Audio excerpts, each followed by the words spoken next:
And here we go.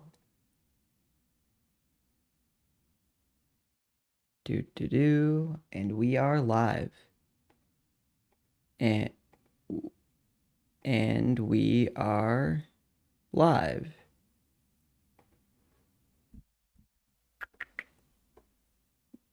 And we are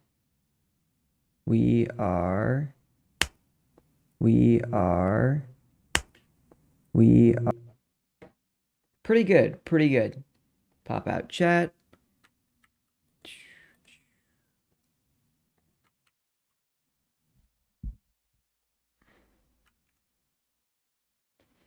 And we got chat H.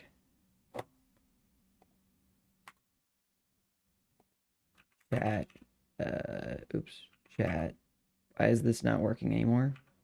Chat V and chat T. That's all of them. Very cool, very cool. Can this make sounds? Oh. Ding when new messages come in.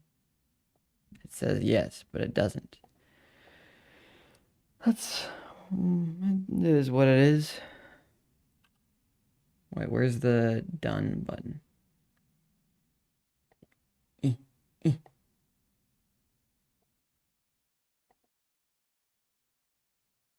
Oh, I found the button.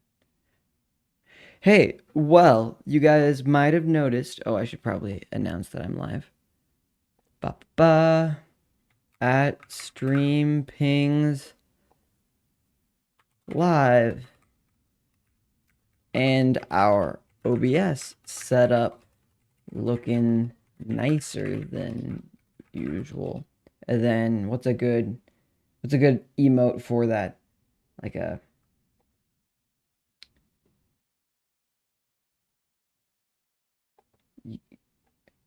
yeah, good pog face. Sounds good. Sounds good to me. All right. So this is an hour later than I. Oh, my chat goes on my face. I see that now.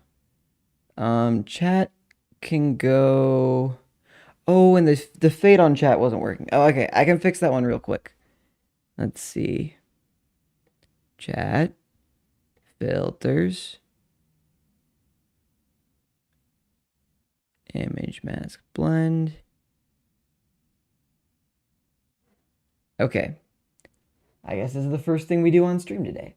Bop. Bop. And it's called Chat Fade. Chat? I feel like something's up. I'm unplugging my keyboard and plugging it back in. C. Go to something that starts with C. This is slow. What's happening here?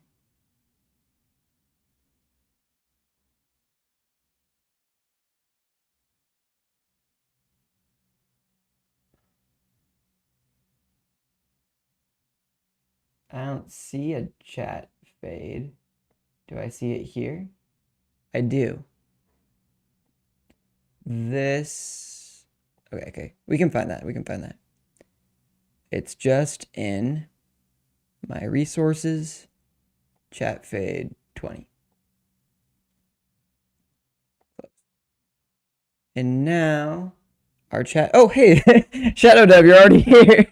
No, I'm not working on OBS stuff. I'm all the way done with OBS stuff, and you don't even need to worry about me fiddling with it because it's all good.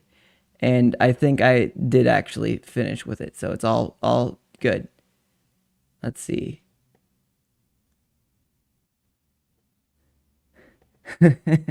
No more OBS stuff. Okay.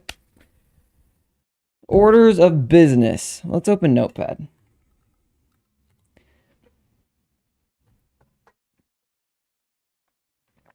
Oh, wow. Looks super pretty outside. All right. Today, things to do. Bop, bop, bop, bop, bop. things to do is here, wait. I'm not adjusting anything. I'm just I'm looking at my vertical stream. Things to do. 1. Unreal Engine. Make shapes. Or Miro. Wait, what's that sound? Thanks for the subscribe. Icy subscribed again. Thanks, Icy. Let's make shapes. We can make shapes. Making shapes is a... Didn't just wake up, I swear. I mean... my grandma called me at like 8:30 this morning. And she asked if she had woken me up, and I said no. And my voice was obviously in the state of I had just woken up. But it was the truth. I had been woken up by my alarm, and then like a minute later she called me. So I was like still asleep. But I didn't lie. But I kind of still wonder if she thinks I just lied about that. Because I sounded like I had just woken up. It was obvious. It was obvious.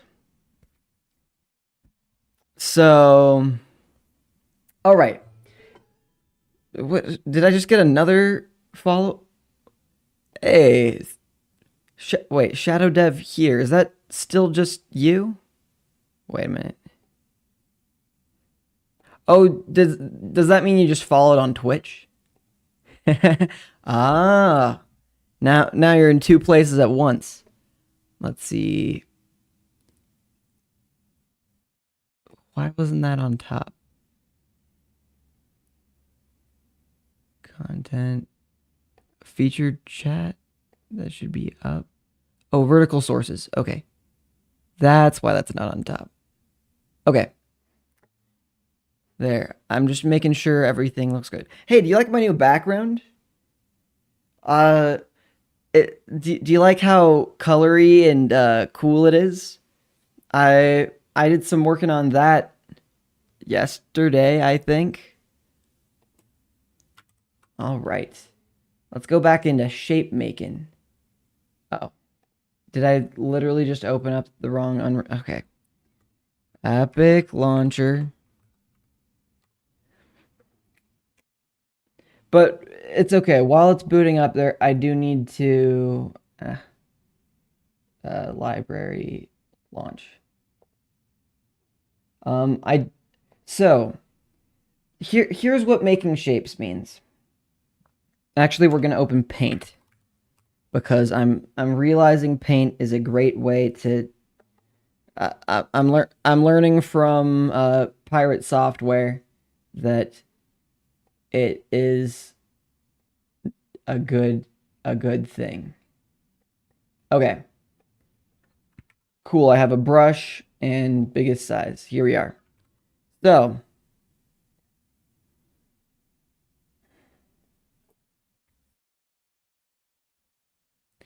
what we need to do, if I have a cube of all of its 8 vertices, yes, 8 vertices, except when I'm drawing, it's less like that.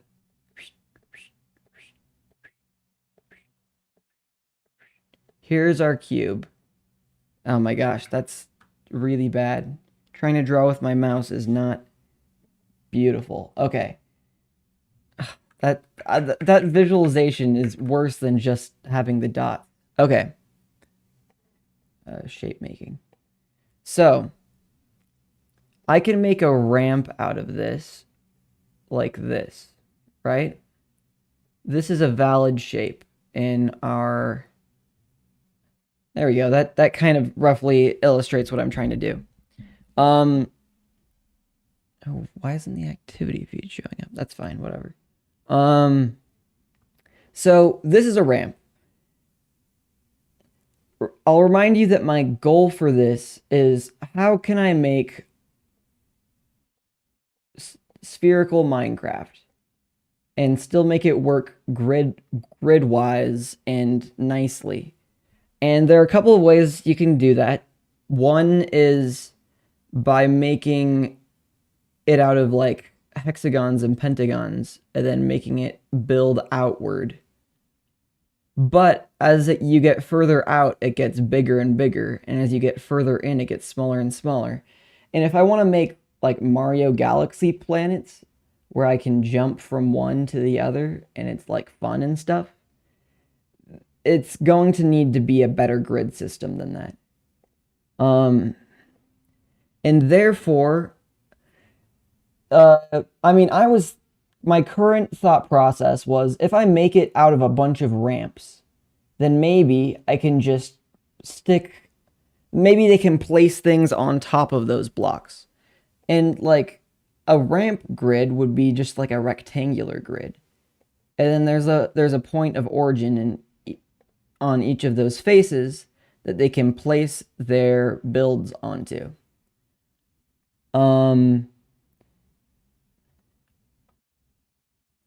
But just ramps on its own, especially for a big planet, isn't gonna quite cut it.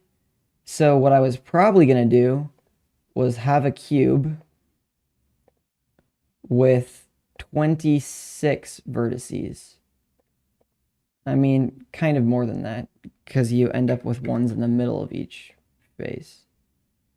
And then that way I can start doing steeper and more shallow ramps. And here's where we get to what we're doing today, which is how many of these ramps are there? Because if I open Blender, I made a bunch of them that I could think of, but I think the only way that I'm going to understand just how many there are and be able to create them from world generation, I need to have a mathematical cube ramp testing. I need to have a mathematical understanding of what all these shapes are. So, like, as we can see with this shape, it takes the midpoint on the top and the rest are at endpoints. With this shape, it only needs to use endpoints and it's doing pretty well. This one takes a midpoint. But what are the extent of what these shapes can be? And that's where we get into making shapes. And we're going to start with just basic cube ramps that only use our endpoints and not midpoints. So, I hope that was somewhat understandable. And now, here we go. This was where I did get stuck here yesterday in just that I really wanted to make actual code and not, well, I wonder if I could use Lua. Hey, long time no see indeed. How is it going? Let's see, let me make sure all my chats are working. Looks like they are. I can see the yeah, the curses don't hold up on my stream. All right. So what do we have here so far? We have a loop and a loop and a loop, and they each iterate through one, and we make a vertice at each of those points in an int vector, so it's 3 ints describing its location. And then it multiplies that by the grid size, and then that's where it puts the dot. And we can see that we can adjust these and still see our shape. So this is a live generated shape. At least we're generating the vertices of it. We aren't, I think we're gonna hard code the cube marching. Is that what it's called? Once we figure out how many shapes it is that we're making. We might be able to triangulate those, but that's a little bit outside of what I know how to do. So we need to put all of this inside of a loop, or wait.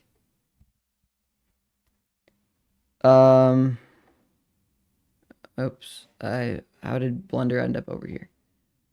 Paint. New. Don't save.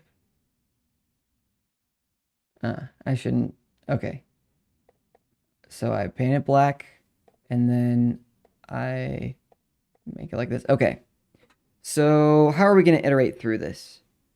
Do I have a hexagon I can make? That'll help.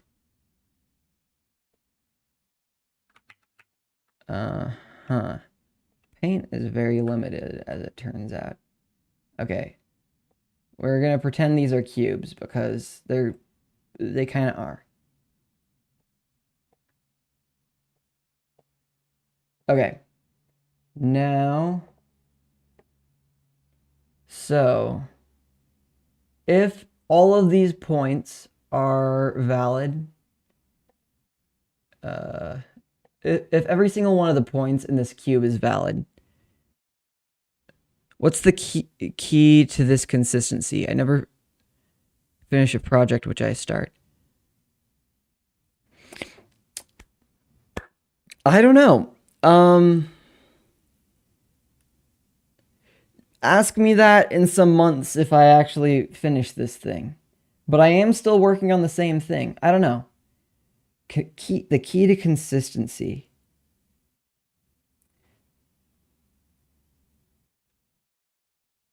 I think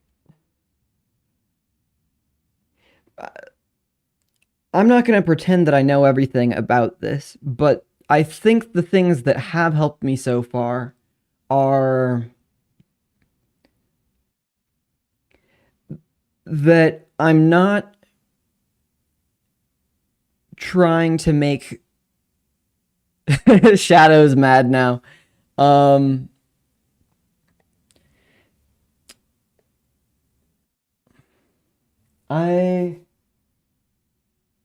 I know the thing I make isn't going to be perfect, and I want to make it anyway. And I enjoy the process enough that I don't care about just having a final product. If I cared just about having a final product, being in the middle for so long would be hard. Enjoying the process is, I think, how I'm going to get somewhere. And I have been so far. I have been enjoying it. Okay. So we have a cube. Let's say just this vertice is absent. And I know that I can make a shape out of that. It's this one, where it's a slant at like this angle. If I remove two vertices, it's a slant at this angle. But these are adjacent vertices. If I remove this vertice and this vertice, for example, like if I were just in binary went through every single one of these, I'm not sure if there's a valid shape. There might be. Hold up, let me try making that in Blender real quick. Oh, I think I just turned on Shade Smooth or something. Okay. Let's duplicate that. And Voidlighter discovers the fourth dimension. No clickbait. Okay, if I just take off, actually, XD is how I delete things. Shift A. I want just a regular cube for a minute. with just its vertices. Okay, so if I XV that vertice, now what I end up doing, I can make faces with all of these sides. If I delete this V, now can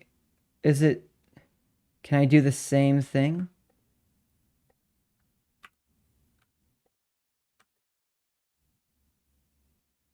I think I messed up. I think no. Oh, I think I see what to do now. Nope. Don't need to select that.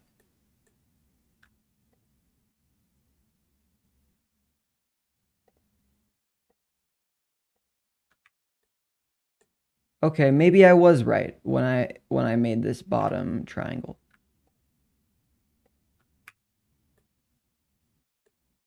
Yeah, okay.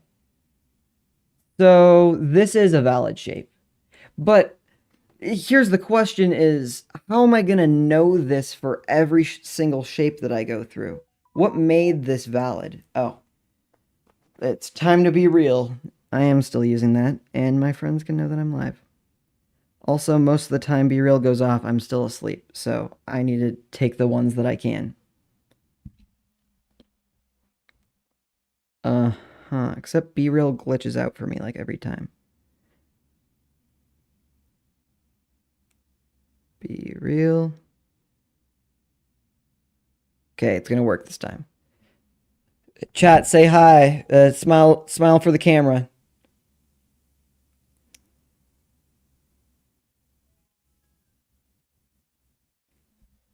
There we go.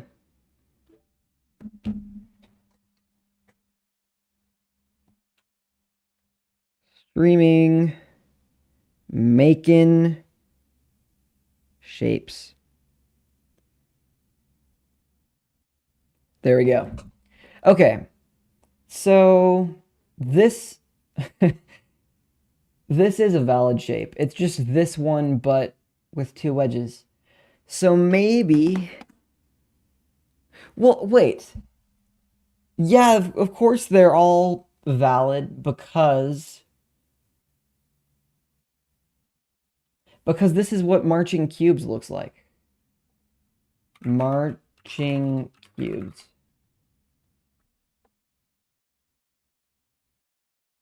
Okay. Images. Show me what all the marching cubes look like. This right here. Maybe this one too. Okay. That's really small. Whoa. What about this one? Does this show me better? Okay.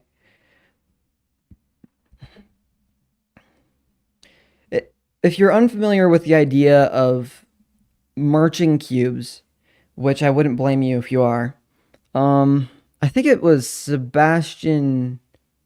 Yeah, Sebastian. I don't know how to pronounce his last name. Sebastian Legge.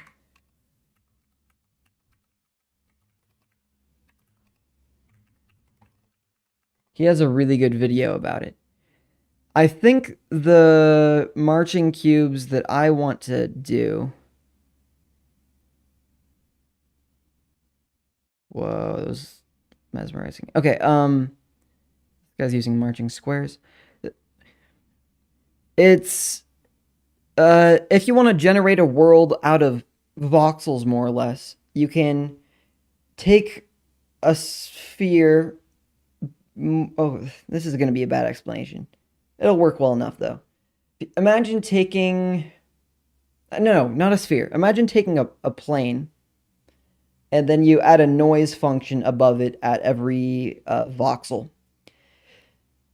So some of these are going to be 1 on, some of these are going to be 0 off. And maybe I just use paint for everything.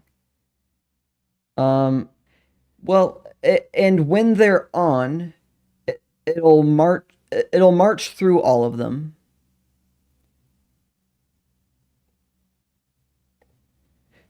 And I lost. It'll march through all of them. It'll go square by square by square, and it will generate these in between shapes. So even with a noise function, you can have a pretty smooth landscape, like is shown here and here. It becomes easy to generate something like that. Now, here's where we get to the tricky part.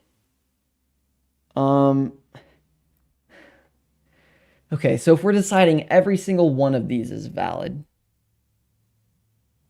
now I need to do it for, let's see, how do I, oh, can I just, oh, I should make layers.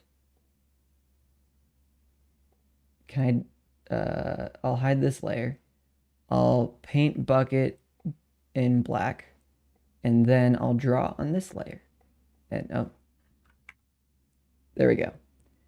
So, what do we have? If instead of making my cubes the way I have been, let's make a cube like this. It has vertices, oops, at every midpoint as well. In that way, we can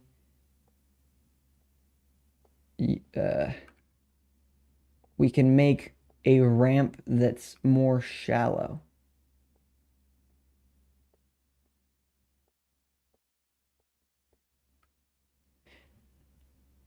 How many of these configurations exist?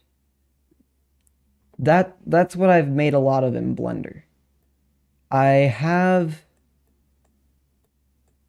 and some of these you can tell are the same because I colored them the same color. This is the same thing as this, just rotated. That's something I could learn from marching cubes, is how many are there? And because there's these, and then the rest are just rotations of those. Oh, look. Them was published. Of course, he has a brilliant. This is marching cubes, better than I could ever describe it because he just showed it. And these are every shape that you need for those. Everything else is just rotations of these.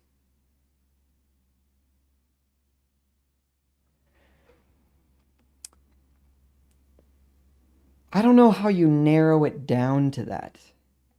Is there... The secret is you don't have to really assemble all 256 different cases. A lot of them are mirror images or rotations of another. So...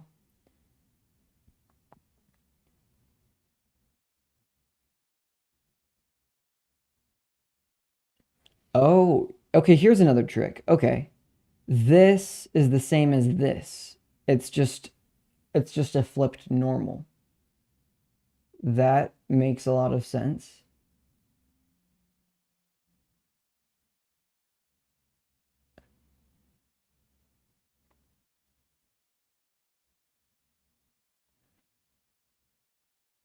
Okay, looking at this,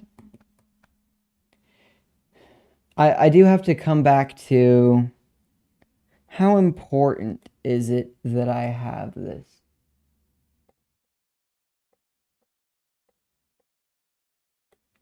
Here's about as round as I can get with these shapes.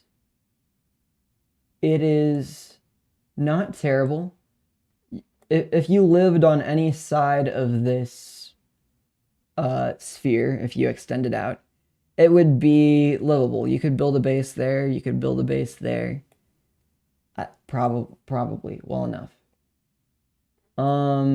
Oh, but I discovered some more steeper ones. Do I just implement all the ones that I find? Do I just make it that simple? Do I stop trying to march cubes? Maybe so. Oh, I'm fading out at the bottom. Huh. I think simple is better. Simple is better. So, how many did I have? Here's how many I have so far. Shadow, you're right. You're right. I have regular ramp. I have offset ramp. I have half ramp. I have half ramp with slant. I have full ramp, full slant. I have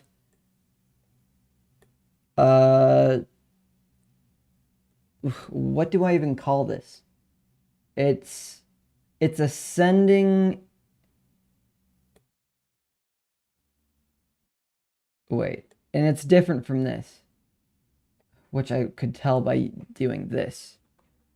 It's another ramp. Good call, good call. How many do I need? Well, that's why I was looking at voxel sphere. And do I need this shape, for example, too? This shape is a ramp on both edges. It's like a slab ramp, if I were to call it.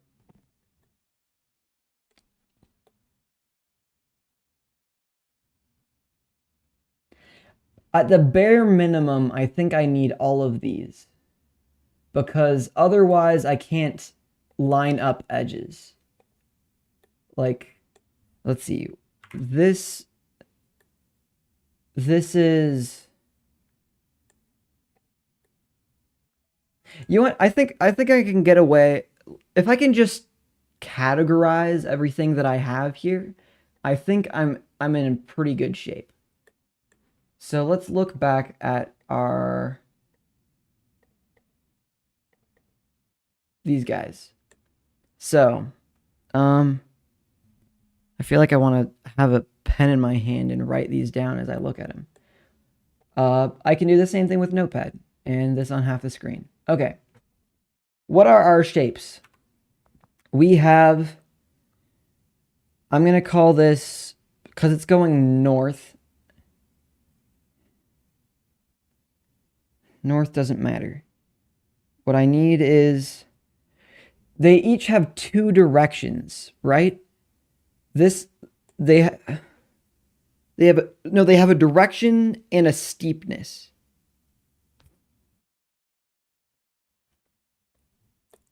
But the steepness, well, how am I going to categorize this guy? This is like this one, but it is...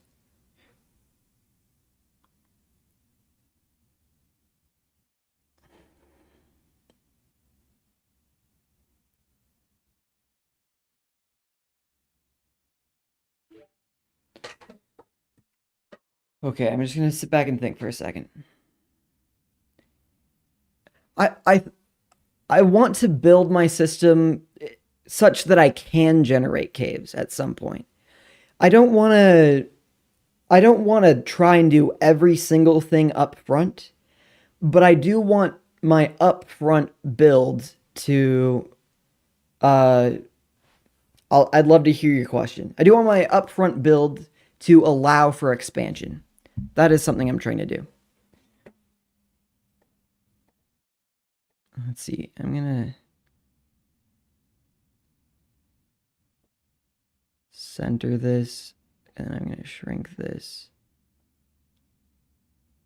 What do you think of... Very relevant, I see. This is the first I'm hearing of it. So, I don't really know about Drake diss track. You're right. Super relevant. Um, super duper relevant. Okay, I was just adjusting my portrait view a little bit. Okay.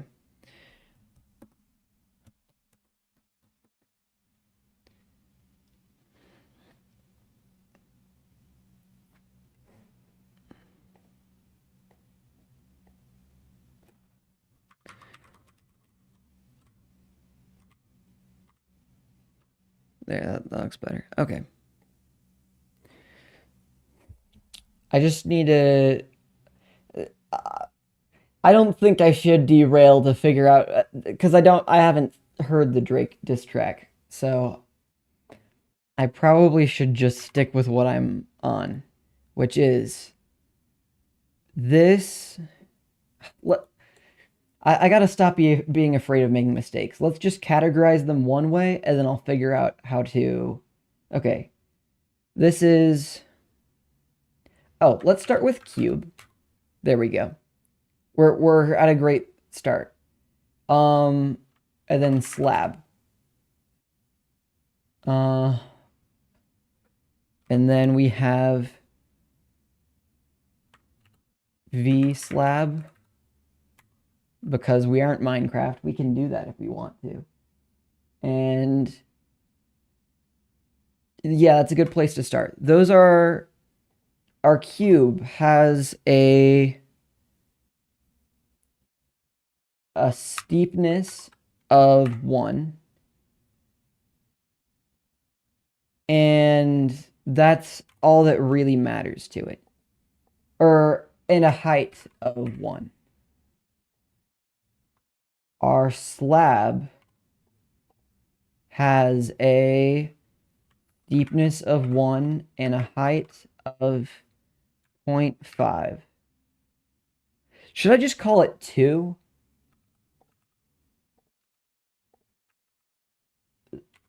Let's just call it 2. And then I'm only using 1 and 2 instead of using 0.5 all of the time.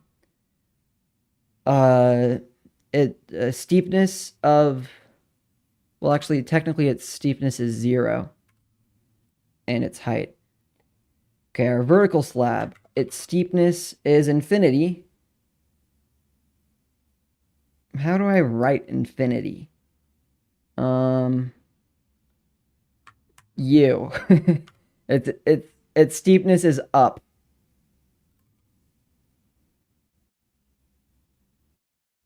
Well, I guess we can just call this flat.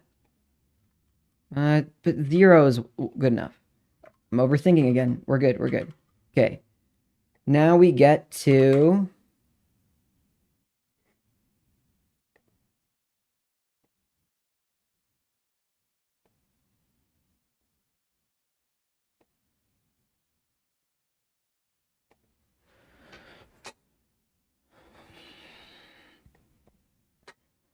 Okay. Vertical slab. Its steepness is...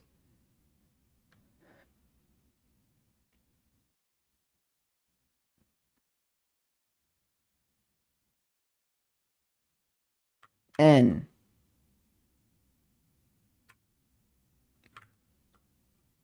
X. Yeah, its steepness is X. I don't care enough. Okay. And its height is 1. Okay, now basic ramp. Its steepness is, oh, how do I quantify that? It starts at 0 and ends at 1. So its steepness is 0 to 1. Which makes this, or it ends at 2. Maybe I should be using 0.5 just so I can keep track of things. That's what it is in my head. Okay. 0 to 1, 0.5. Okay. a ramp's steepness goes from 0 to 1, and its height is 1.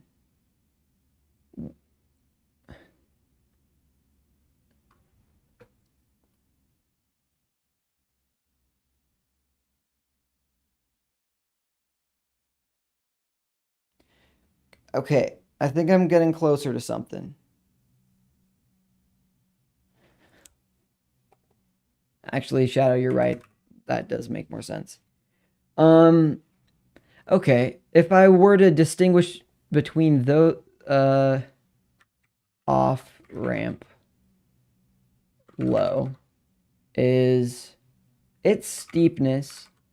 It has the same steepness.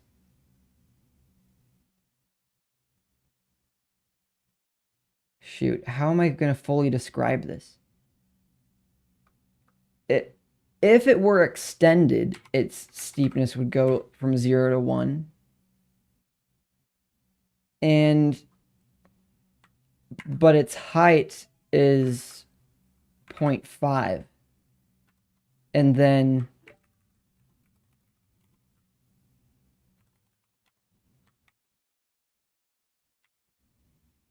this would be the same, except its height is...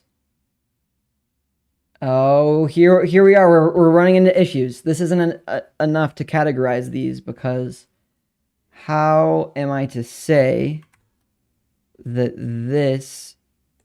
How am I to tell all of these apart? I could say what it goes from and to.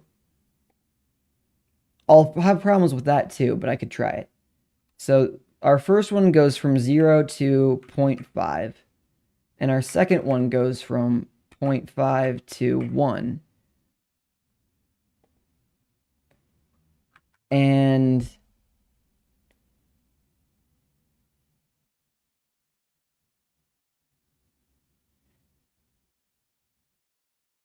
but so do these, right? This goes from 0 to 0.5 and goes from 0.5 to 1. It's like I need the width. I mean, if I... But then how do I... Okay.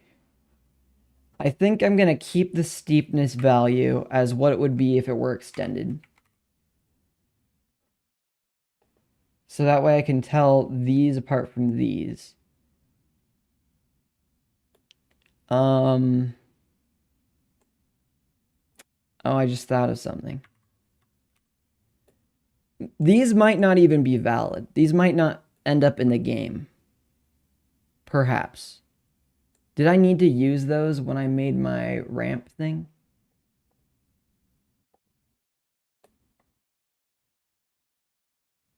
No, not really. Perhaps those don't go in the game. Let's try half ramp.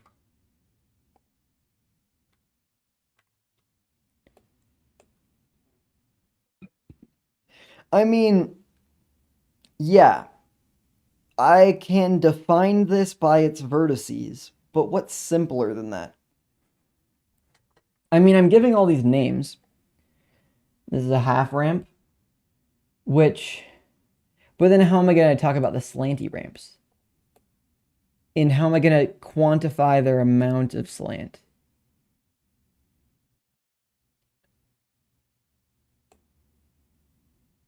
Okay.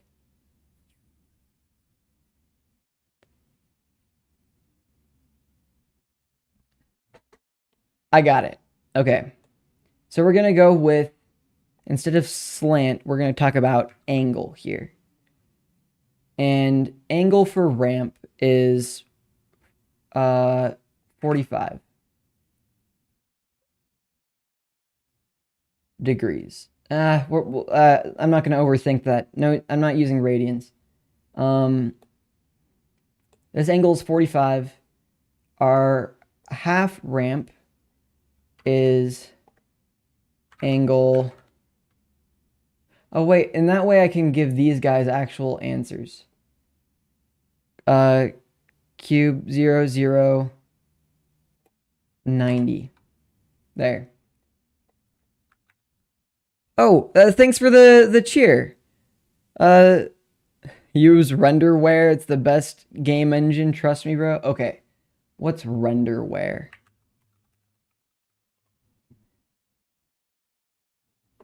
Best game engine. Trust me, bro.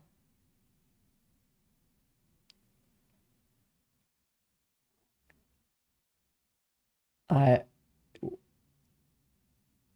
Oh, dang. It's proprietary. Old and outdated. So trust me, bro, still. PS2 era was never publicly available.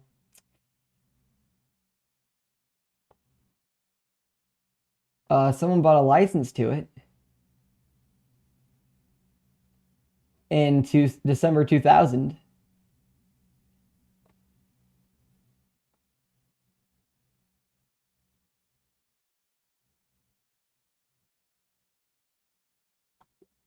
That's still pretty fun. Okay.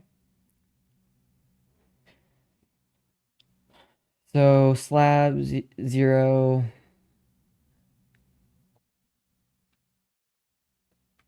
And height is just 1. Height is just 0.5. Height is just 1, but it's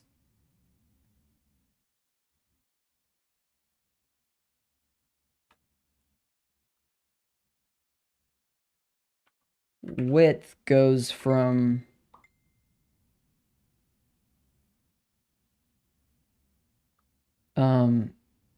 I got distracted by text. It's width goes from 1 or 0 to 0.5.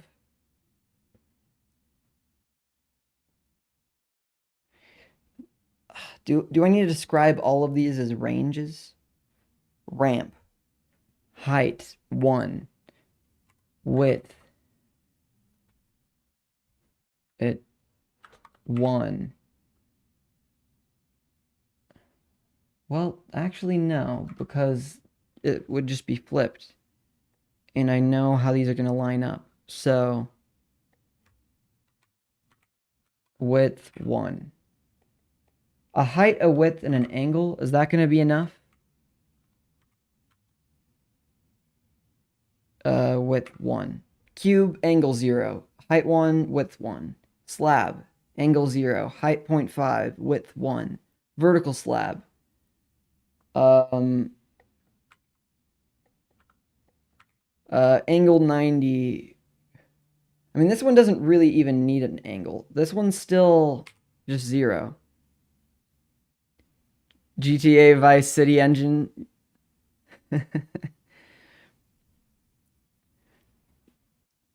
Let's see.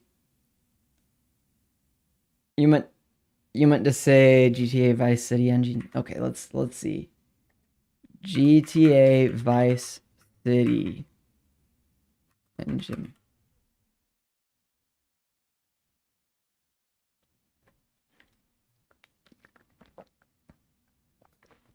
That's the 2002 GTA.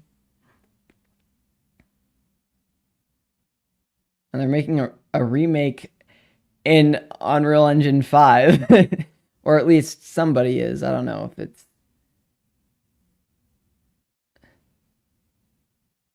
Wait, I just want to see the actual game. What does it look like?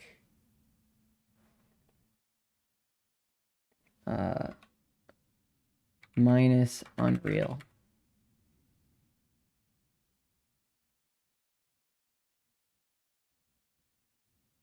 Probably this. That's probably what we're looking at. Beautiful, beautiful. Okay. I mean, vertical slab is just... I mean, it still has a flat on top.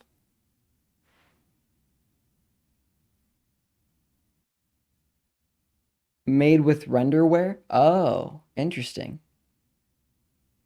Okay, ramp. Angle 45. height 1, width 1. Half ramp. Angle 12.5 or something. Okay, wait. If I were to use tau and radians, oh, but they're all fractions, fractional numbers. 12.5 it is.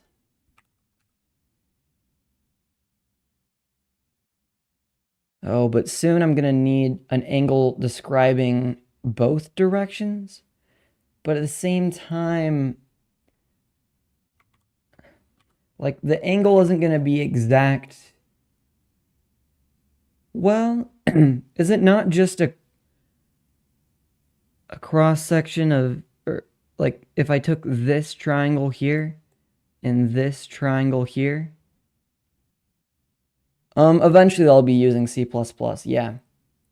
Because I'll be in Unreal Engine. Okay.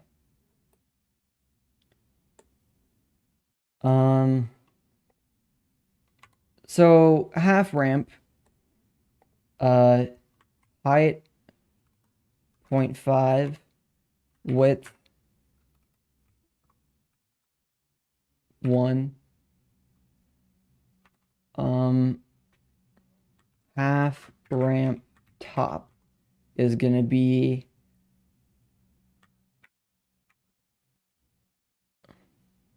angle 12.5, height 1, width 1. At least in C# there's a data type called decimal, so like you should check if there's something like that in C++ so you don't run into floating point. Yeah. Am I crazy? Okay. I've thought about floating point a bunch. And by a bunch, I mean I'm inexperienced, but I thought about it a lot. The two easiest solutions to floating point are you move the world instead of the player. And so you don't get into really far distances that are less accurate.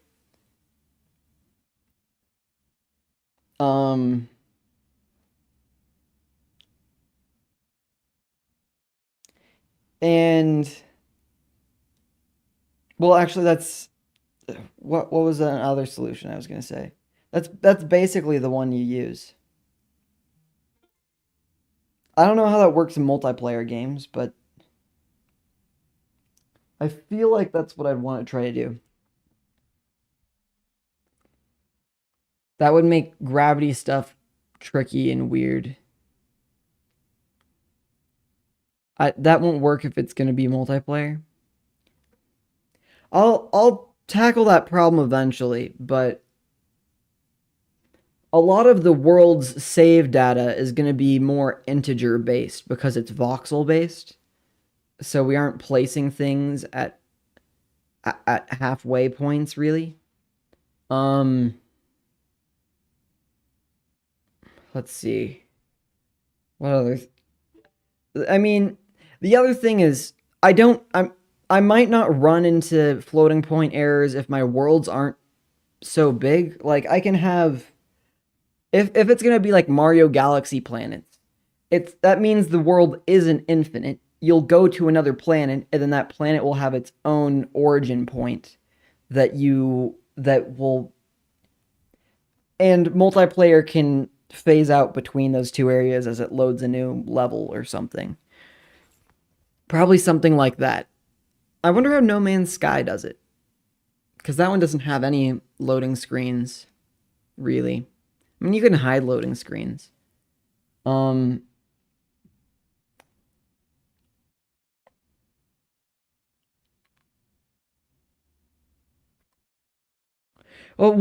we'll figure that. We'll have to tackle that problem at some point, but I think we'll be able to figure it out. Okay, ramp, half ramp. Okay, a half ramp top This is like kind of enough information just to know that it's that angle and that the highest point is that. Like that's enough. Okay. Let's look at regular ramp skew. Ramp diag. And our angle. Okay, now here's where we're going to get crazy. I think we need to have two angles. Angle 1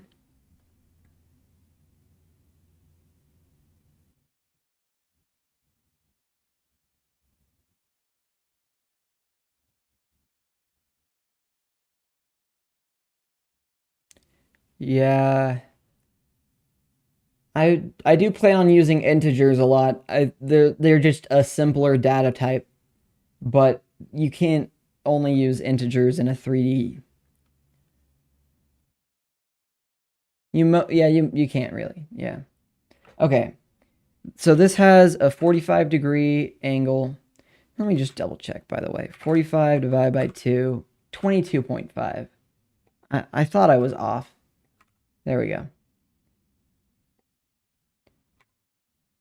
A2 is 45, and then width 1, and height is 1.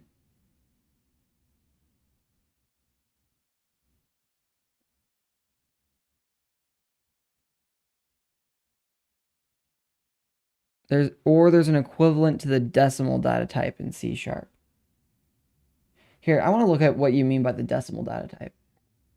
Decimal data type. Because the IEEE standard for a floating point is interesting, but I'm not sure if it's what I want to use.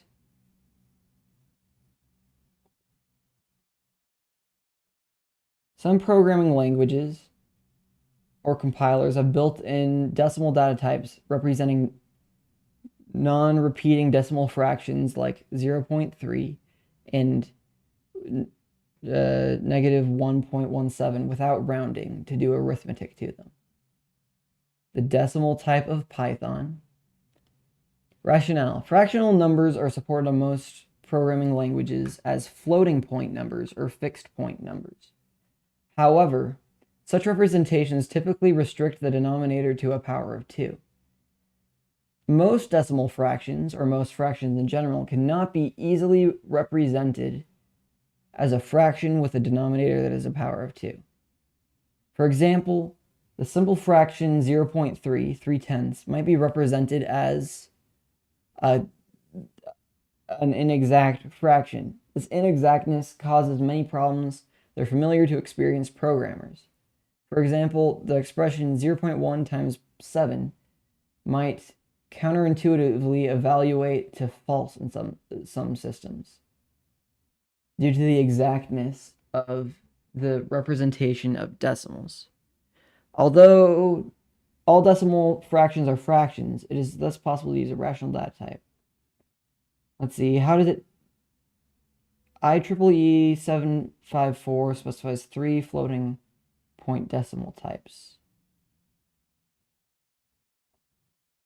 C# has a built-in data type decimal consisting of a 128-bit resulting in 28 to 29 significant digits. How does it work? Is it just putting a decimal point in the... Wait.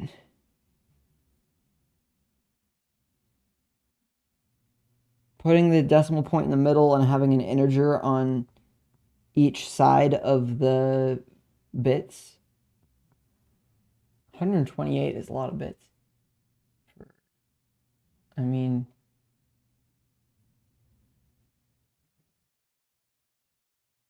Let's see. A decimal data type could be implemented either as a floating point or as a fixed point number. In the fixed point case, the denominator would be set to a fixed power of 10. In the floating point case, a variable component would represent the power of 10 to which the mantissa of the number is multiplied. Let's see. A variable exponent would represent the power of 10. Oh, yeah, that makes sense. Okay. Because that's how you'd have the point floating. If you don't know what a mantissa is, I watched an excellent video yesterday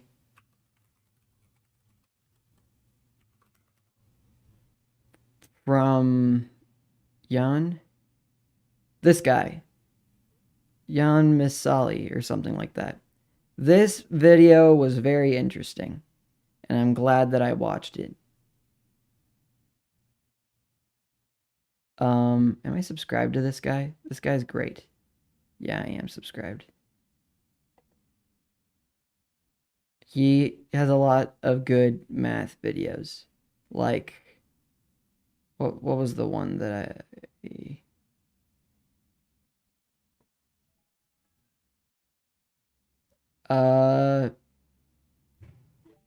well, this shapes video was interesting. Oh well, anyways. So, ramp diagonal, if we call it 45 and 45, I think that can only be... I was about to say that can only be one thing, but what do we have here? Another thing that also has a 45... From the side view, they have the same surface vertices. Shoot. Then how do I distinguish between these two ramps? Maybe with the height somehow? These both have the same range of heights. This has 0 here and 1 here. This has 0 here and 1 here. How do I categorize that? How do I define it?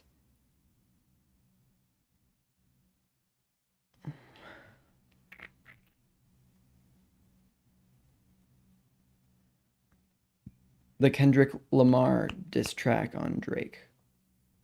I'll have to learn more about that later. Okay, what am I gonna do about this? These have the same angle. They have a different thickness.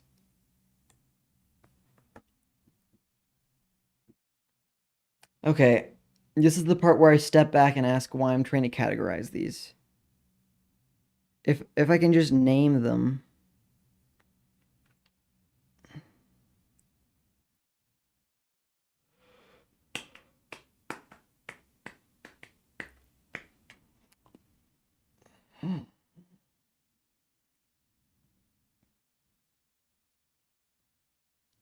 Because this is why I'm trying to categorize them. If I'm trying to generate a sphere, how do I know which one to use? That's really where I'm at. Maybe let's think about that.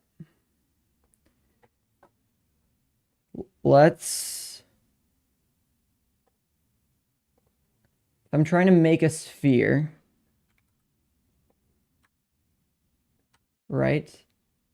And I know this is going to be flat squares. These are going to be right angles. These are going to be longer angles. And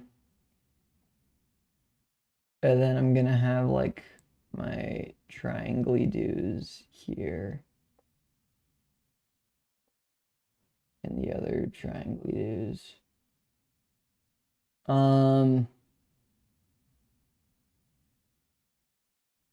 Okay, so if I create a voxel sphere that's just like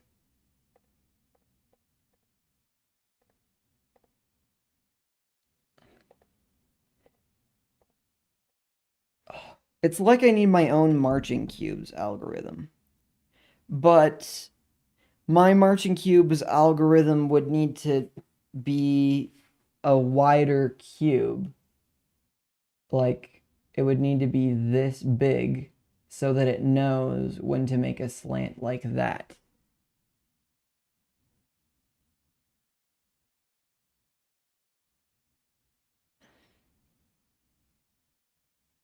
That's a place to start.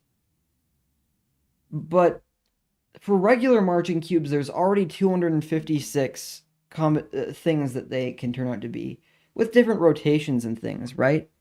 But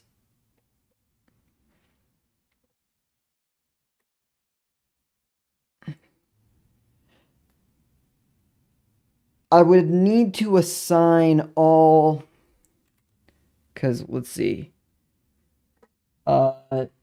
There's 8 vertices on a cube. So 2 to the 8 is 256. If I widen that one, so instead of 8, it is 3, 6, I mean 3, I mean 9, 18, 27, no.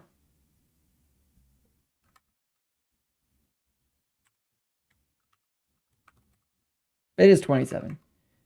2 to the 27.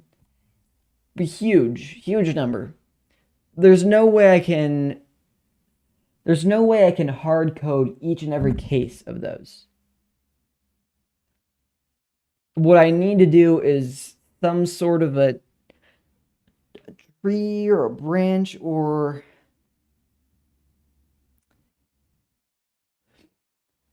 I could use like wave function collapse, maybe.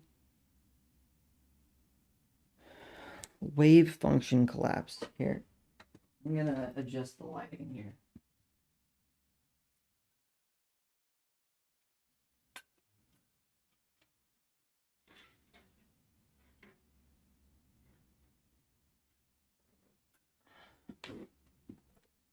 There, now my face isn't quite as blown out. All right. So I obviously need to programmatically approach this. If I want if I want these to generate and be smooth,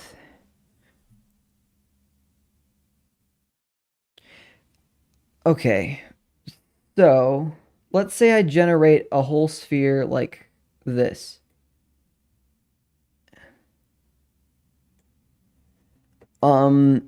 I could use regular cube marching to figure out where these go. I could randomly assign some of these to be different, but that wouldn't work very well. I could say, hey, if this and this are right here, then turn it into a slantier one. Hey, welcome back.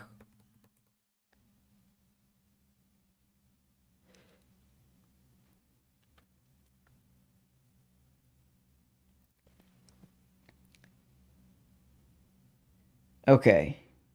So what I need to do... Okay, here's what I'm thinking. First, I get marching cubes algorithm working in Unreal. Then modify it to be simpler. But is a marching cubes eventually what I'm gonna be using? Or do I need to take a wave function collapse approach to this? Let's see. So can I just make a grid? Is that possible in this programmy thing? How big is the map gonna be? It's a good question. As big as it can handle. Since these are going to be generated and they're going to be spherical, they're going to range from so small you can jump around the whole thing to big enough that there's a horizon and it feels flat. Um, the feels flat, it can feel a little bit roundy, but I want you to be able to build a flat house on it and it feels right. Or even a big castle. That'd be cool. Build a big castle on the planet, but it doesn't but the curvature is affecting it only a little bit. Yeah. The intent of this, the whole intent is that I'm creating a planet out of voxels that are smooth enough to build on.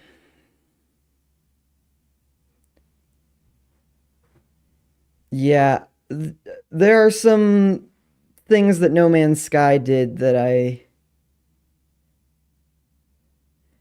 think some worked and some didn't.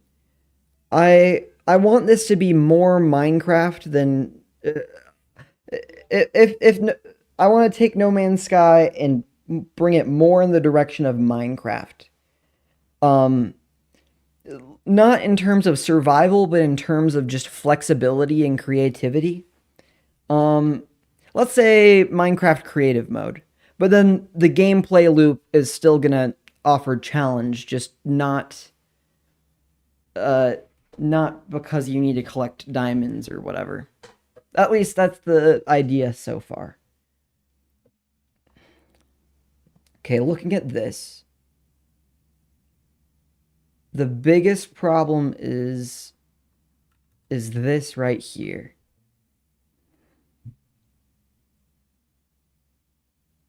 How much like Minecraft is it going to be like? Are there going to be cars and guns, or is it going to be like Minecraft? Um, there might be cars and guns. There will definitely be spaceships. Might be pirate ships.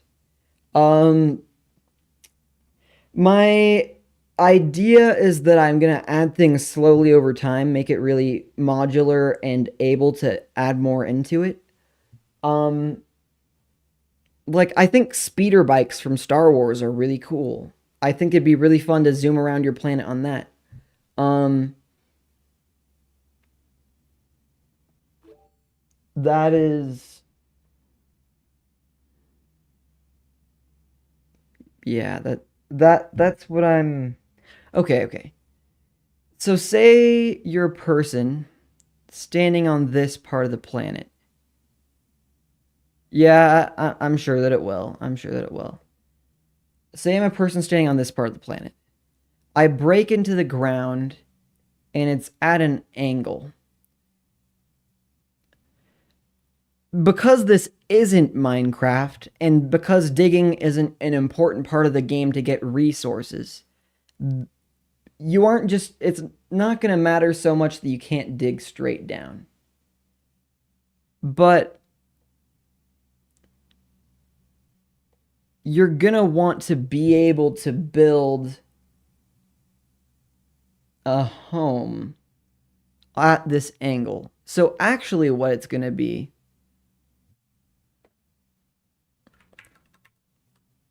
maybe it breaks a whole thing like that and the world is actually built up out of things at that angle. So when you break it, you'll still be at the angle you're on. It's just at a weirder shape. That could work. Hey, thanks for the follow, Mr. B. Jor. Welcome to the stream. Dang, we've passed 100 and we're getting into it. If I could get 100 YouTube subs though, that would be really good. What do I need for monetizing? What do I need to monetize on YouTube? Shadow Dev here has been following for 1 day. How did that happen? I haven't seen that bot before. Oh, I spelled monetize wrong still. Um, what are the requirements? Key requirements. 1,000 subscribers? Okay, I just need to start posting videos. Streaming isn't gonna get me there. But okay, this actually might work better than I thought it was going to. If I make it break a whole block that way. Magic IG bro. I don't know what you're asking about, Shadow. Don't post before you have at least some half decent progress. Well, I don't have to post about like I'm not going to be able to make a good devlog out of what we're doing right here. This isn't a great devlog yet. But I can post about other things. I can post about reviews of the game design of other games, things that I'm learning from other games. My YouTube channel doesn't have to just be limited to devlogs. And I think if I do limit it just to devlogs, that will slow me down. Because if you're going to cancel the project and the game is it, I don't intend to cancel it. Actually, I think a great example of what I'd like to do is exactly what Sebastian Legge is doing. And again, I do not know how to pronounce his name, and I'm sorry. But he does coding adventures. And sometimes they turn into fuller projects. Like, this one became popular, and he refined the game in 2 more videos. But he didn't really make a full game. But he did make really good YouTube content. In fact, his videos have been super cool, inspirational, and insightful for me, even if he hasn't published a real game. That said, my goal is to publish a real game, and because my goal is for it to be multiplayer and fun for everyone rather than just a way to learn.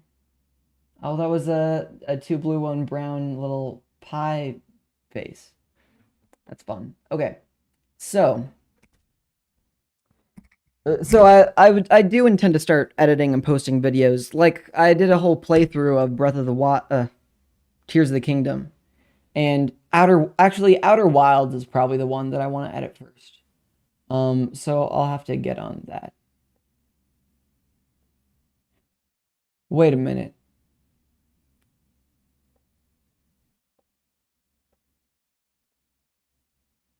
If I want breaking the ground to break it and a slab underneath it,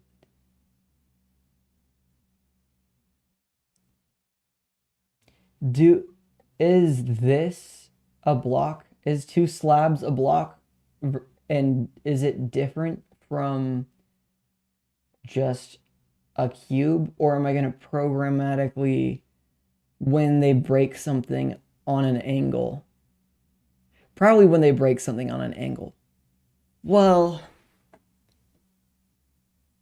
it could be both. If I generate the world and I have like concentric circles going around, making it so all of these are double half slab blocks, that's a lot of data that I'm creating. Is there a problem if you break something at an angle and then it... Probably not. This is probably fine. Really what I need to figure out is how... I didn't know that could move my cursor. How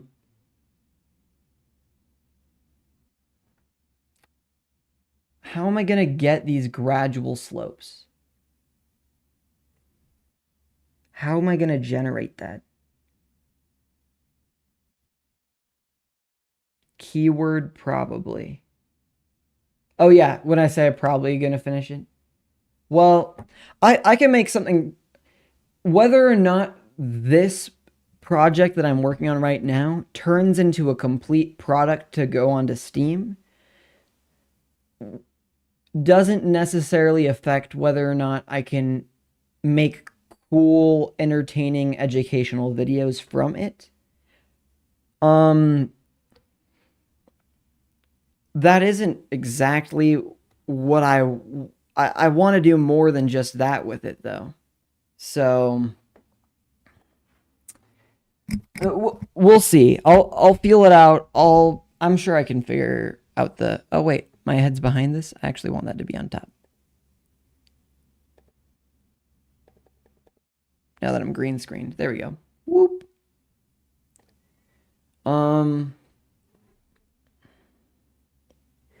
Oh wait. I wasn't even using my green screen scene. This was it. Huh. Well, now I'm bigger. Now that feels weird that I'm bigger now, but I can be bigger. I'm cool to be bigger. Okay.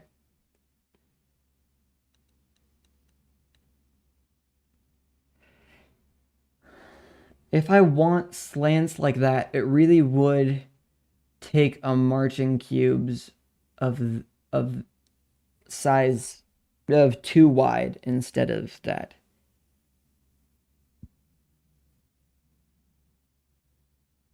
Okay, let's look at this from another angle. We have,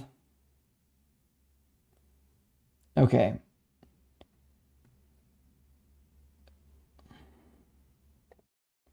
Let's make some cubes.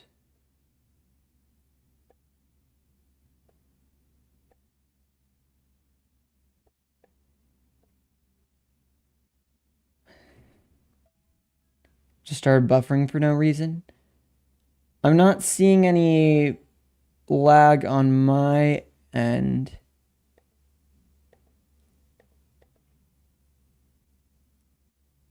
I don't think I see any lag.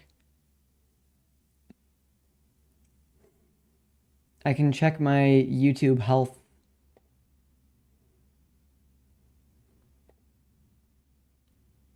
It looks like things are fine on my end. Okay. So,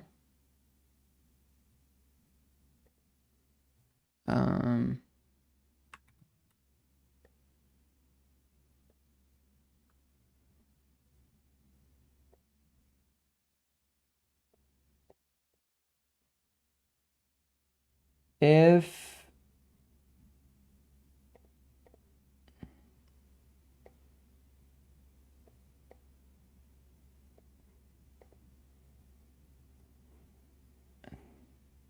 okay, I got it.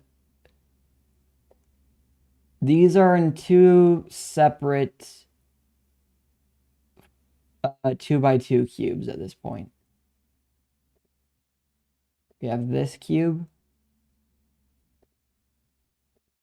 and then we have this cube.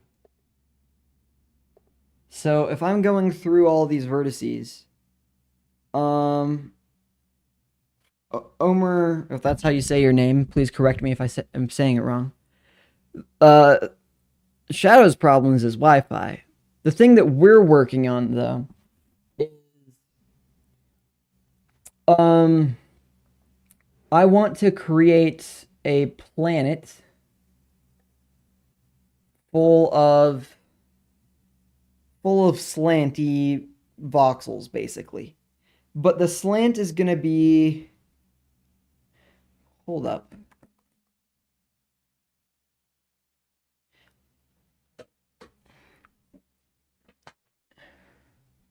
The slant, okay.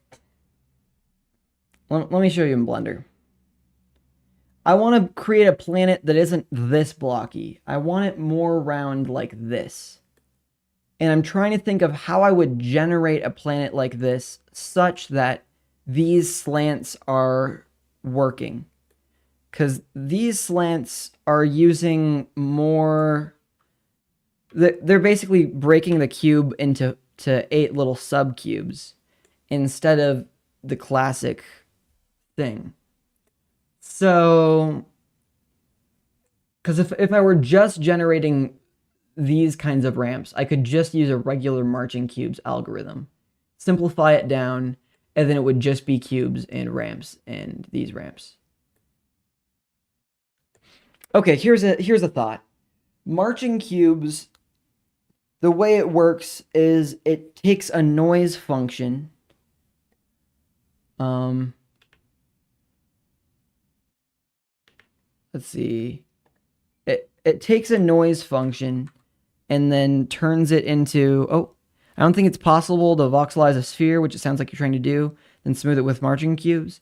Planets are locally flat. We do a tons of earthwork to make building plots flat, right? So here let me show you. You're absolutely right. Flatness is a tricky thing. And if look at this as if it's a Minecraft planet. There's a tree on this side, there's a tree on this side, and it's great so long as you're on one of those sides, but once you're in the middle, gravity going like this, that just, you're on big blocky cubes and it doesn't feel good. If it's like this,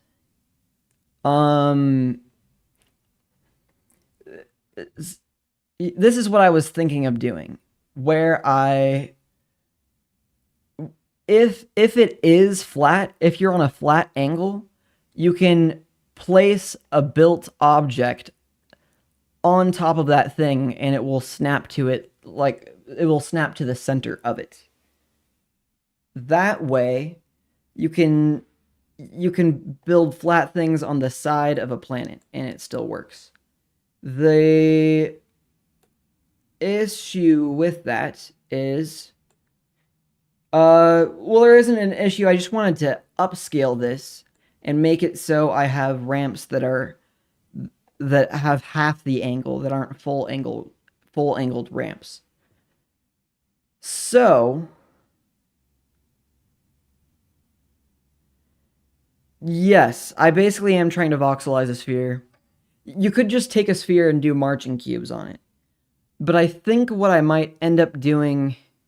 Okay, there are two thoughts that I have. One is I do marching cubes, but increase the size of the cube. So it does 8 blocks at once instead of 1 block. And then that way it can make things more sloped, which could work. Or the other thing I was thinking of, you're taking a noise function to sample these anyway, right? Is it maybe instead of just having 0 and 1, maybe I have 0, 0.5 or 0 and 0.5 and 1. Wait, I kind of want to think about that idea for a second.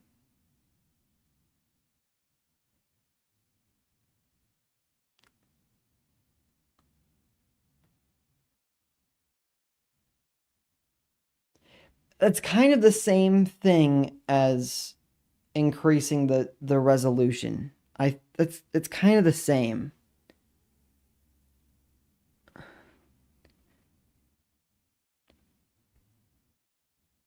Well, that's all postulating. What I guess I need to do now is Unreal Engine 5 marching cubes. Because if I can't get marching cubes working in Unreal Engine 5, then I have to figure out a thing already.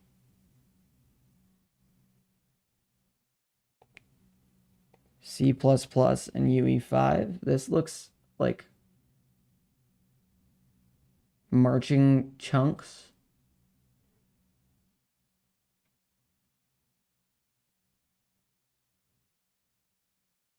Huh.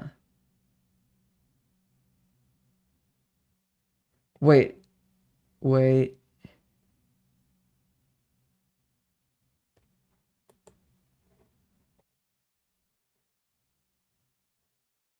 Wait, this is a tutorial series? This might be exactly what I need.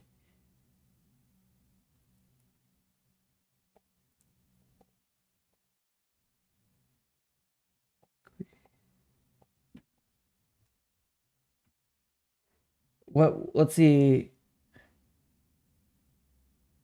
Okay, what is this guy actually saying? Maybe For we'll see. smooth terrain generation in Unreal Engine. And today we Hold up. Wait.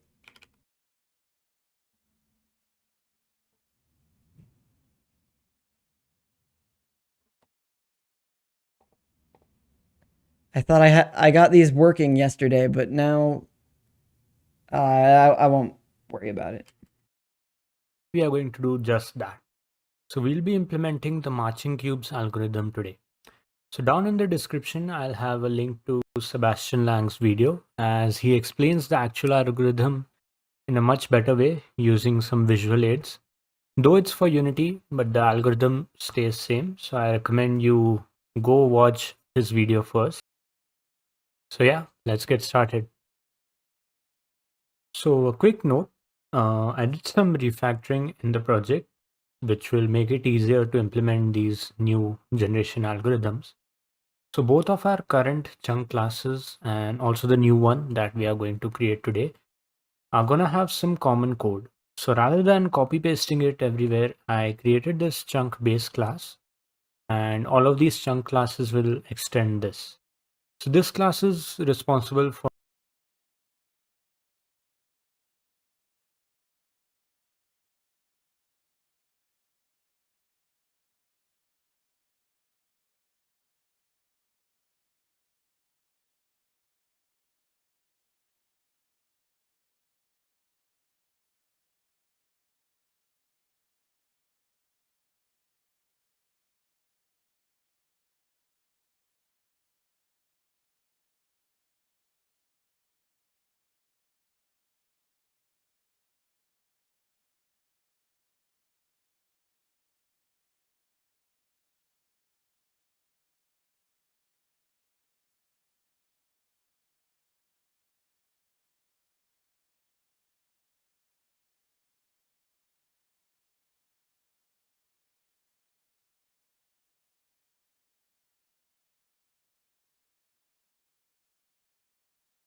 play.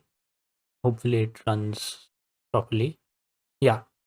So we have our marching cubes algorithm working. So this is the angular look that I was talking about. Since currently there's no interpolation happening, everything is offset by 0.5. And on a personal preference, I like this look a bit better. But if you really want the smooth result, you need to enable the interpolation. So we can go back in our blue. Yeah, I've been muted. I forgot I was muted. That's why. Let's see. Let me just really quickly. My thing should be working.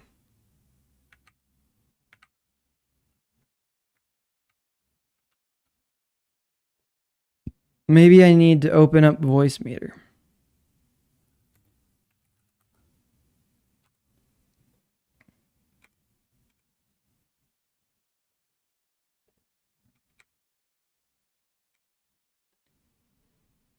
Oh, I know what's happening. Ah, it only works on this scene. Okay, okay.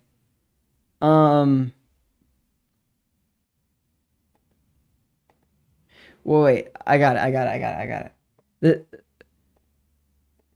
This is okay, edit script. This is what I got working the other day, where now it says I'm talking to chat when I'm just muted, but if I mute myself entirely, so there's that. Really quickly, I bet I can make it use the current scene. OBS auto hotkey. Or wait, I bet I have the tab still open in here.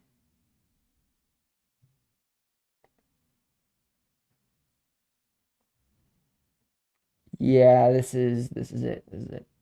Okay. Get statuses. Get change scene. This dot set current program scene to scene name. Toggle scene item. I could just rename it in the code. That wouldn't be too hard. I'll just rename it in the code. That'll be easy. Ba ba ba. We take my send muted function and we just add another line.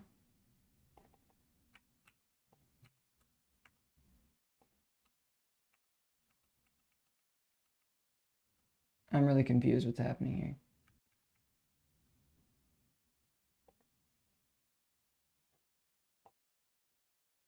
Oh, now I can see what's happening. There we go. 16 by 9. I have it named GS.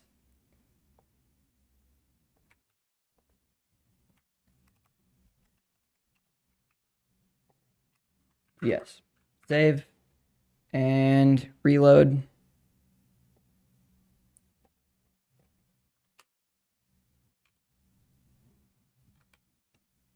Why? Okay, well now it works.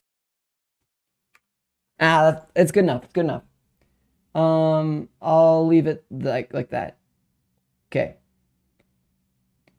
We're going to open up the project. Wait, where is Unreal Engine?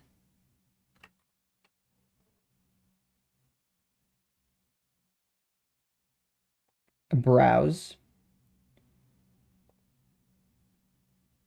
And wait.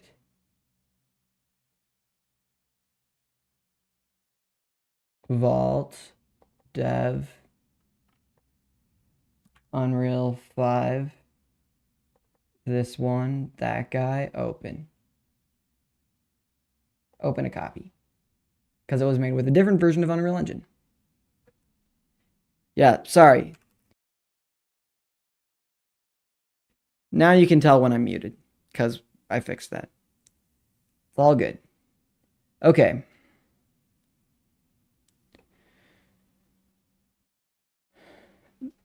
This video here, no, not that one.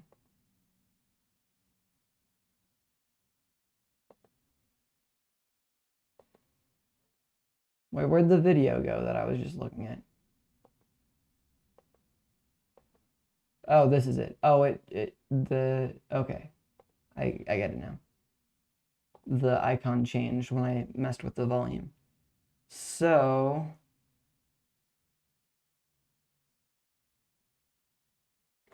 I'm actually really excited that somebody did a deep dive here.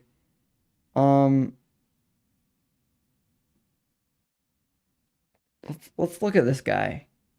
Playlists. Okay, he's got a lot of playlists. U5 voxel terrain tutorial.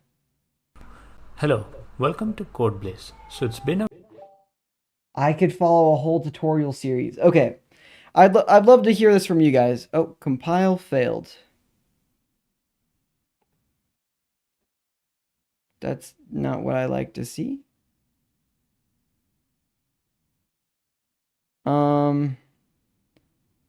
It was for Unreal version 5.2, but I thought that wouldn't mess things up so much.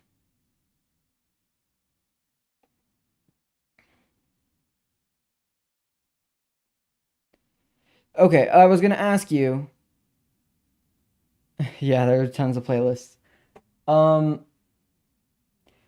it through a tutorial series on stream or off stream. That's not a question, but I think you know what I mean.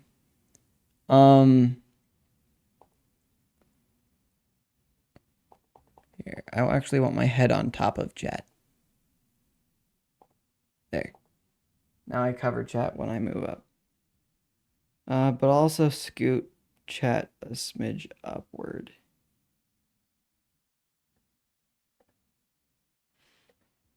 And back a smidge downward. There. Yeah, so now I can just barely cover up your things. Okay. So following through these tutorials on or off stream is my question. Because I could follow through this right now, plug in some headphones so you don't hear echo and I can actually talk with it. Actually, do I have my headphones right here? I do. I have them tucked away all nice and tidy. But using C++ to make voxel terrain is really exciting to me. Oh man. I'm so glad somebody's made this.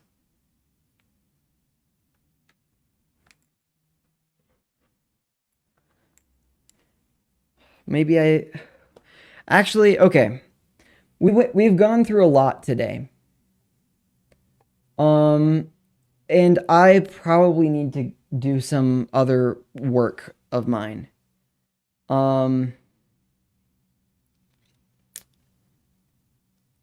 Yeah. Oh, I love my new background though. It looks so pretty. Okay.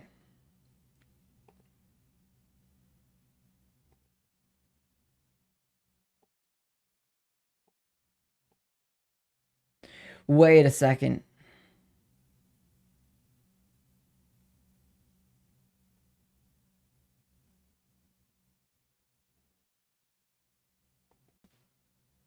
angular look that I was talking about, since currently there's no interpolation happening. Everything is offset by 0.5.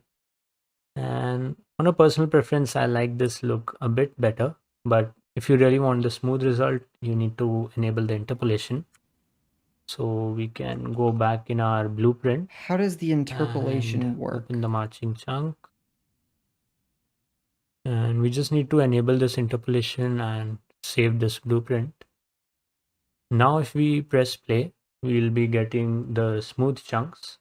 Voxel interpolation. So now we'll implement this get interpolation offset method, and this is pretty simple. So we'll have a const float called delta, and this will be equal to v2 minus v1, and we'll return Check the Delta, description. Maybe there's a link to. There is a link to the source of it.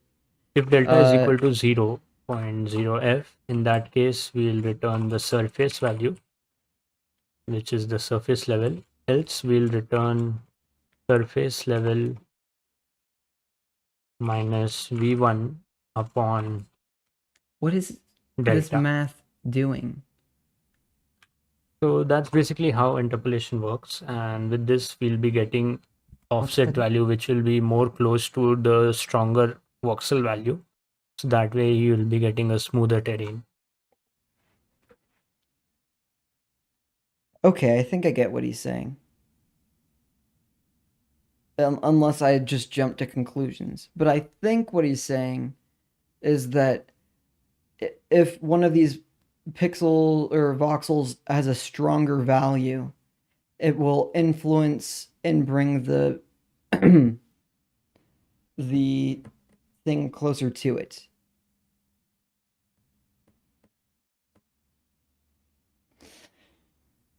Does that work with what I'd want it to do?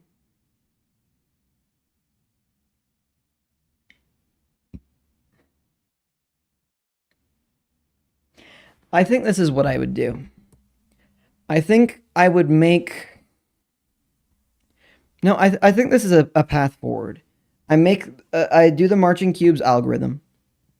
If one has a stronger influence, instead of just smoothing it, I can decide to use a replacement for this instead. And those replacements would be my half ramps. So that way I get like half smoothing, but not all smoothing. Yeah.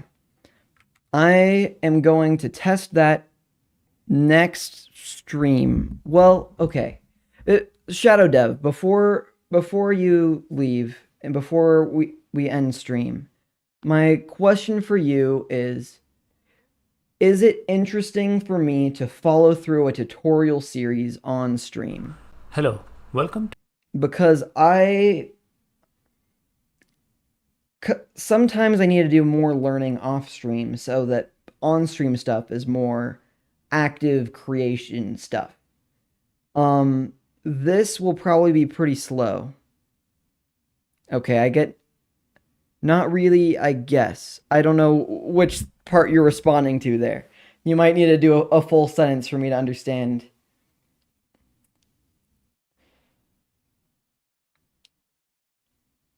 Whether I should try and follow through these on stream. Greedy meshing? Oh, greedy meshing is going to be Hello, really important. and welcome to CodeBlaze. So today we'll be implementing the greedy meshing algorithm. And this is going to be a bit longer video as I want to be as... I don't think it's really that interesting to watch someone watch tutorials, to be honest. I think I agree with you. I wanted to hear what you had to say first, but I think that's where I'm at with that too. So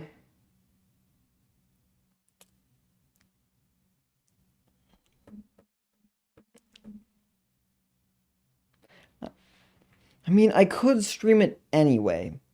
It just wouldn't be as good of a stream. I don't really like that. But I also don't... I could do it off stream. What I'd need to do is... I could work on it off stream.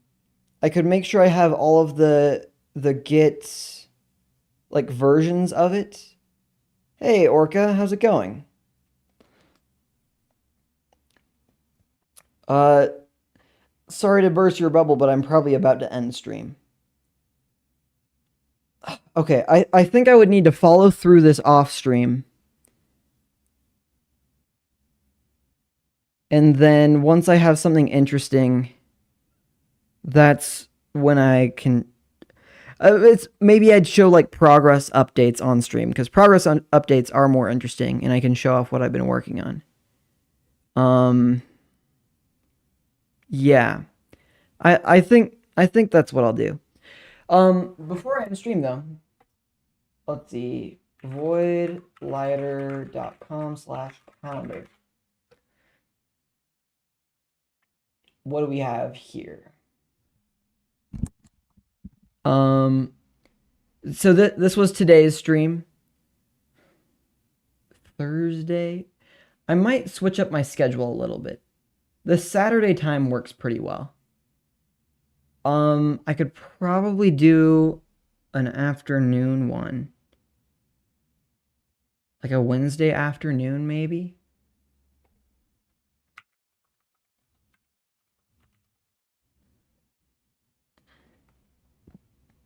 I think it is time to change up my schedule a little bit.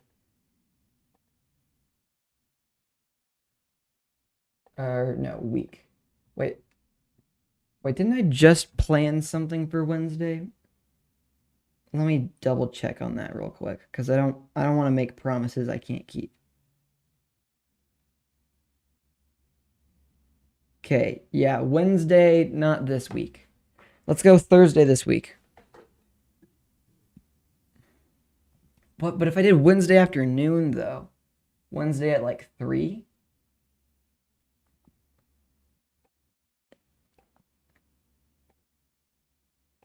Let's try a stream right there and see what happens.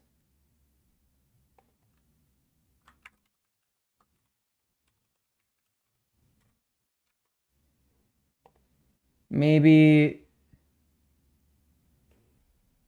So I typically go live at 10 a.m. my time.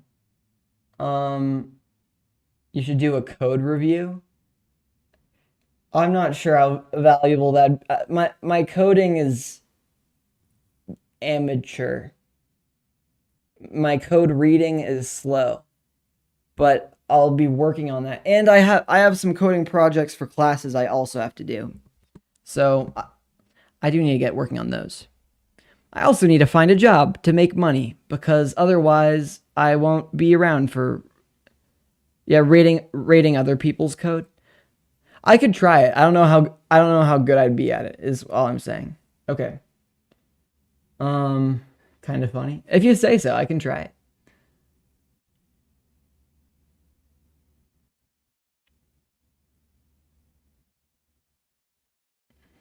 I think in the future,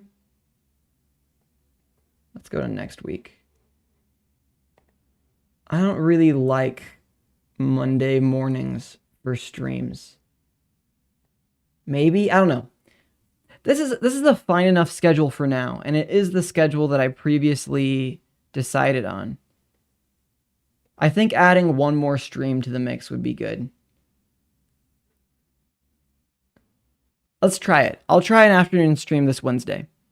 I can't promise that I'll be able to work on that tutorial before then, because I have a lot of things to work on. But I'll try, and we'll find things to work on either way that doesn't involve me just watching tutorials. So that, I think, is enough for today.